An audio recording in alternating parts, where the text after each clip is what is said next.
Hi అందరికీ, అందరు ఎలా ఉన్నారు? నేనైతే చాలా బాగున్నాను. రీసెంట్గా నేను మల్లూరు టెంపుల్కి అయితే వెళ్ళిన. ఇక్కడ శ్రీ హిమాచల లక్ష్మీ నరసింహస్వామి టెంపుల్ అయితే ఉంటుంది.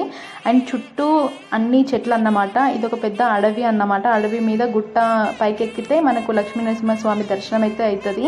అండ్ చిన్న టెంపులే కానీ చాలా విశిష్టత కలిగింది. అండ్ నేను పెద్ద లాంగ్ వీడియో అయితే పోస్ట్ చేసిన, దీని గురించి స్టోరీ అంతా ఉంటుంది. అండ్ నాకు తెలిసిన వరకు అయితే చెప్పిన, తప్పకుండా చూడండి. అండ్ ఇక్కడ చింతామణి జలపాతం అని కంటిన్యూగా 365 days వాటర్ వస్తుంది. అండ్ ఎక్కడి నుంచి వస్తుంది అనేది అయితే ఇప్పటివరకు ఎవరికి తెలియదంట.